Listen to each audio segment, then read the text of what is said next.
Well, first of all, we adopted Roman from Russia, Siberia to be exact, and he was 22 months old when we adopted him. And when we brought him home, we kind of attributed a lot of his behavior to being in an orphanage over there, and he had been in the orphanage for a year.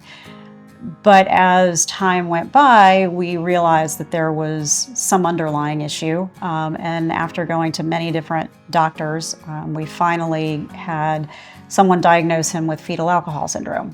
And so at that point, you know, of course, life changes completely. And a lot of very scary thoughts. We didn't even know what it was, so I had to come home and do a lot of research. And at that point, I think we were just living day by day and trying to get through day by day because there were a lot of things going on at the time. And then as he got older, we realized that, you know, this was significant enough that he was definitely going to need not just our help, but, you know, one day when we're not here, somebody else's help. And so I just started scouring the internet and actually came across what Debbie Deere was thankfully working on and reached out to her, and we immediately connected, and she's been a lifesaver. I'm Julie Harshaw and mother of Roman Harshaw, and we heard about Vanguard Landing probably about 15 years ago. And I'm Chip Harshaw, Roman's dad, and I've basically been holding on to the coattails of Julie as she discovered Vanguard Landing 15 years ago, and basically we are where we are right now, where they've broken ground, and it's an opportunity for Roman because of Julie's involvement in pursuing something like this. Well, when we got a formal diagnosis of what was going on based on the behaviors we were experiencing with him, that he had fetal alcohol syndrome or spectrum disorder, we felt helpless at first.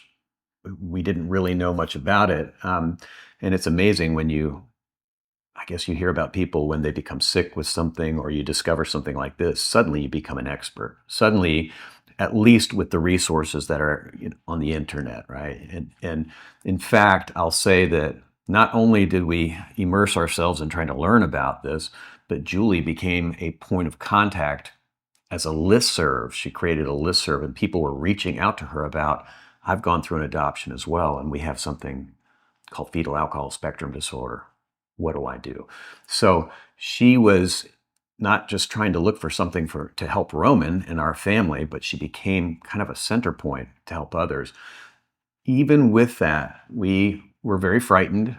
I think the reality set in early that we were afraid of what would happen to Roman one day, depending on how he developed. And we didn't know. You just don't know until they develop how independent he could be. Where would he go when we're gone? And, you know, our children might be in different parts of the country. We don't know. Where would he go? How would he survive? And how would he be safe? And how could he live in a manner that's meaningful to him? We all want that. And we knew no matter what, he would want that. So through Julie's research and Vanguard Landing, suddenly a light went on for both of us that maybe this is an opportunity. So that's been something that we've thought about a lot lately, and I think it's because Roman is now technically an adult. And obviously the effect on him is going to be the greatest effect there is. He's going to be able to feel more independent, which he has told us numerous times, when do I get to move out? Or I should say, ask us. And we've, you know, keep saying as soon as Vanguard is built and we feel like, you know, you're ready to be the mature person to stay there, that's the answer. And he knows that's the answer. And so he keeps saying, have you talked to Debbie? Have you talked to Debbie? So, so for him, it's obviously going to be an immense change for him. I mean, he has a wonderful life now, but it's going to just make him feel more like a grown up. And he sees his brother and sister having, the grown up life, getting married and all of that.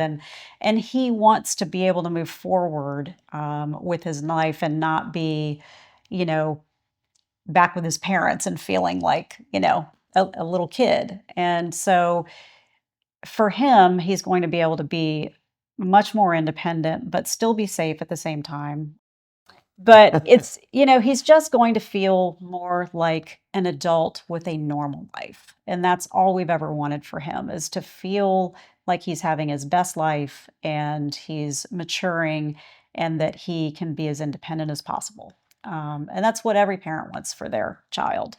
Um, for the rest of our family, again, that's something that we think about more now that he's older and we're older. We really don't have that the same opportunities as most people who have typical children who are growing up in this phase of their life. We see other parents getting to go have, vacations together, just the two of them. And this is the time in your life when you're supposed to be able to do things like that and grow closer as a couple. And you don't have that and it's not a bad thing. It's just different. And so for us, we have said things to that effect that, when Roman can be living there, not only can he have a more independent life, but we can grow closer as a couple as we were meant to be. And grandparents have always, adored Roman and been there for him, but they're aging, and they, can't help take care of him anymore. So they unfortunately are watching from a sideline now. Um, so it's going to affect every member of our family, but in different ways. Right. So I think one of the things that we always had in the back of our minds with our children, besides Roman, our daughter and our son, you kind of think, well, will our daughter be able to help when we're gone? Or will our son, or who? And there were times where it seemed like one would be more enthusiastic than another, and then things changed. And for example, and you just don't know how their life is going to play out, right? But in the back of your mind, you keep thinking, who's going to be there for him? Well, we now know that our oldest son, well, he's just signed up for the Coast Guard. That means he's in a branch of the military and he could be anywhere. He could be deployed. That you can't count on him for that when he's serving. And this is a fairly new thing that we're wrapping our heads around as parents. Well, geez, where's Daniel gonna go? Where is he gonna be? Not for Roman, but just where's he gonna be? And now we have our daughter, and she's in her sophomore year at Old Dominion University, and she's wants to get her doctorate, and she wants to work with individuals with intellectual disabilities and with other physical disabilities. She wants to do well, it was occupational health, occupational therapy. therapy. Yeah. Sorry, but um, she's overwhelmed with work right now. That's how she's programmed. She likes that, but she's got a lot on her plate, and it's like, okay, it's really up to mom and dad at this point. And of course, our kids support us and they love Roman. But it's really up to us to make sure that he's where he needs to be for them, too. For them, for everybody. And once we know he's there, then yes, Julie and I can have time together. And is that necessary? It is. But it's more important that our entire family knows he's okay. He can always come home with us. We can always see him. We can always continue to be this family. But we can also rest easy that if Daniel's overseas, or if Grace is doing something, or if Julie and I need to take a step back and go someplace or whatever, that it's okay. That it's okay now. And that's probably the biggest peace of mind that a parent could ever have, whether it's with somebody like Roman or other kids, that they're going to be okay. Well, I can tell you there's going to be a lot of tears that day. A lot of a lot. I mean, the Deer family has just been, talk about bulldogs. I mean, they have just put their entire lives into this. And I know that when that day comes, Roman will be jumping up and down, thrilled. And he'll probably say it's about time, but that's Roman. It's going to be a total game changer for not only our area here, but there will be so many states that feed into this because we have nothing close by. I know there's something in Florida. I know that there's something in Texas, but we may be the closest to those states to have something of this caliber. Yes, there are group homes. There are, um, well, I guess that's about it, is group homes in the area. But for us, that's never been an option. And I know for other parents who I've spoken to, they didn't feel that was the right fit for their child either, or adult. And it's for differing reasons. Ours, with Roman, he needs a little more. Like Chip said, we've been pushing him. We don't let him sit around and play video games all day or whatever. He needs that kind of, okay, we're going to do something. And I know that Vanguard will be filled with so many activities. He's just going to be raring to go, and he's probably going to have his bags packed before there's even a room available for him. But honestly, it'll be a little tearful for us to have him go because he's our baby and he's I was just thinking that. yeah, I I was mean, just thinking, man, this would be it a will void. be a huge void in the house, and not in our lives because he's still in our lives, but um, we'll be knocking on his door all the time Yeah. because it won't feel right to not be with him, and so we'll be out there, probably trying to volunteer right alongside him.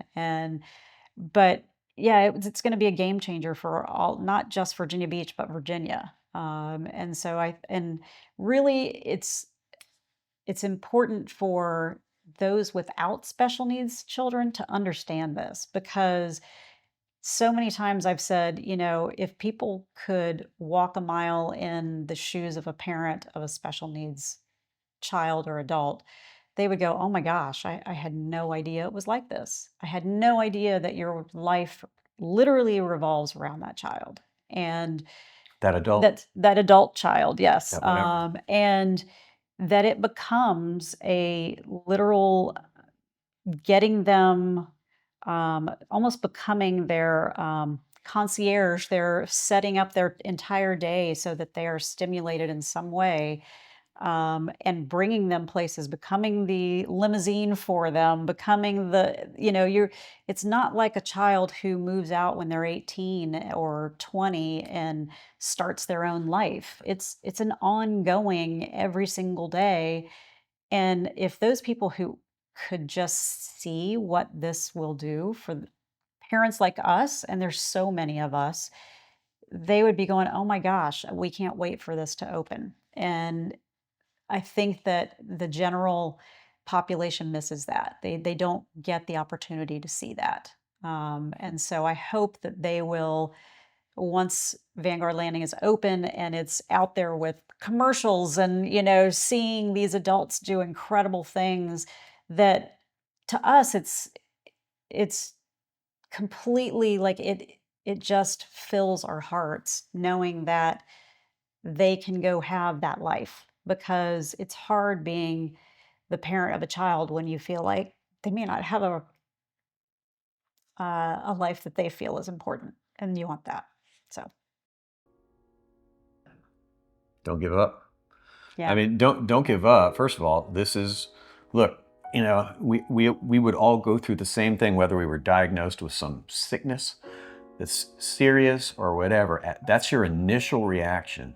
What in the world? What? How could this be? What did I, you go through all of these things. We're human.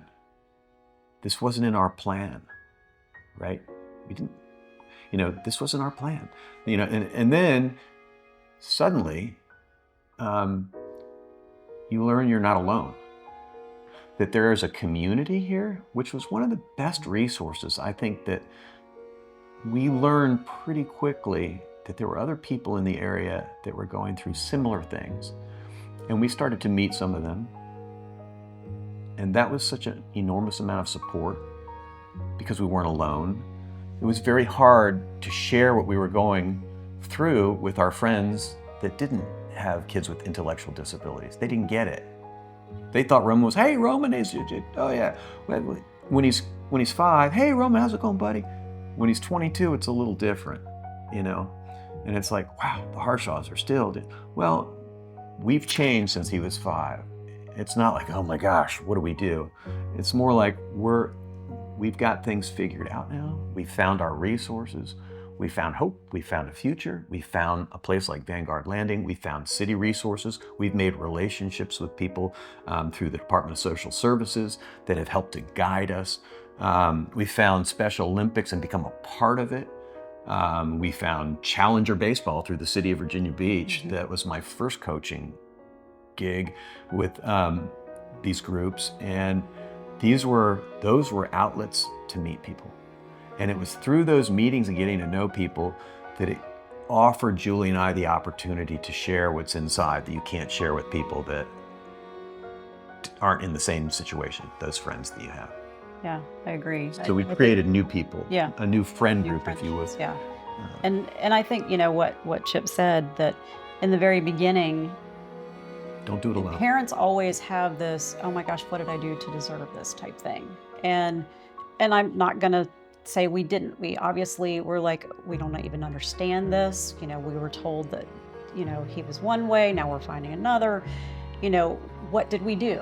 And so I think every parent, even if it's their, you know, biological child, has those same thoughts. And I know that because I've talked to them. And then, you know, comes the fearfulness of, what's my child's future going to be? And how am I going to support it? And then you start going through you either embrace it or you don't. And you need to embrace it. That's what I would tell people, is that throw yourself into the community of special needs, because whether you have a child who's autistic or has Down syndrome or fetal alcohol syndrome or whatever it is, throw yourself into the community of those people, because they are going to embrace you, be your best resource.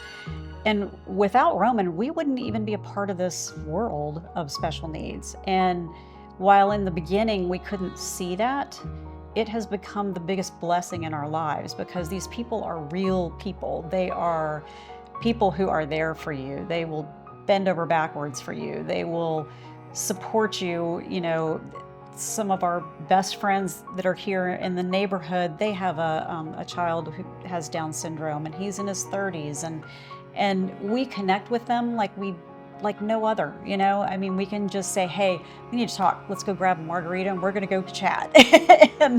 and we can spill our guts, and it's okay. It's okay to have certain feelings. It's not, you don't need to feel guilty for having certain feelings. Just know that there's someone, grab onto somebody who also has a child or an adult with something similar, because you're gonna have so much in common with them. It'll blow your mind, and you'll feel like you've got, you know, the best support that you can get. Find foundations, find organizations, find Special Olympics, find places like Vanguard. The more you try to turn away from it, the harder it's going to be. The more you embrace it and figure out, how can I make my child's life better? And where can I find the resources I need? And where can I better other people's lives who are doing the same thing? I mean, we do polar plunge every year, and you know, people are like, are you crazy? Well, yeah, probably a little. But it's all because of Roman that we've gotten involved in those things, and without it, I think we'd probably be a little more boring. You know what? It's amazing that we have our friends, people that are near and dear to us, has expanded significantly. This group that I mentioned a little while ago that we've grown up with, they're kind of doing their own thing, right? They've got their freedoms and things like that. They're in a different place, and we're in a different place, right? But through these friendships and these relationships that we've developed, and I'm thinking in particular, like Marcus comes to mind for me. Marcus is, he's become a really close friend of mine, and he is very involved with Special Olympics. He's the point of contact for Area 2 Virginia Beach, and he is the head of everything. Everybody, he's the go-to, and he and I have just kind of connected, and we have this really kind of sarcastic, fun relationship, which you need. You need to smile. And what I've learned is that Roman has been a blessing. I clearly remember before our time with Roman and this community that when you were around, when you encountered somebody with an intellectual disability that might be obvious, I guess, visually or physically to them, you might kind of be like uncomfortable and you didn't know how to handle it. Now it's like I just run up to kids and, hey, come on, let's go, and that's where the coaching came in. It would be like working with a kid who was in a wheelchair trying to hit a baseball, or with crutches, and me taking him by the hand. I was going to say grab him by the hand and go run, but some of them I do. Or run them down. I pitch and I go grab them and roll them down the first base line or whatever. But you become really a part of them and their lives and their family. And the other coaches on the other teams, and someone like Marcus is a great friend of mine. And your whole world changes and evolves. It doesn't matter where they're from, what part of town they live in. It just matters who they are, and that they're experiencing things that are similar to us. And it's become a tremendous resource. And frankly, we need the resources. We need these friends. We need these people. So look, when you discover a problem or you encounter something like this at first, you're going to go through this process of mourning and frustration, or why me, or whatever. But like Julie said, you either embrace it or you're going to be a miserable individual when your world could expand. And our world has expanded and changed in ways that we could have never imagined. It really has. Even to the point of our daughter now wanting to work with individuals with special needs. When she gets her doctorate and wants to do OT, she specifically wants to work with children who have physical disabilities. And what does she do on the weekends? Intellectual ones. Yeah, and she coaches. She coaches Special Olympics soccer. And she adores it. She might be the littlest one out there, but she has like a whole team that adores her. She's this tall, like Julie, but she's a big strong individual, and she coaches and she loves it. And anyhow, it's and we wouldn't have any of that without Roman. No, none of it. Roman has changed our lives for the better. Yes, there are times when things are challenging. It's the way of the world. But the challenges, the positives versus the challenges, far outweigh the challenges. I mean, we all have challenges in life.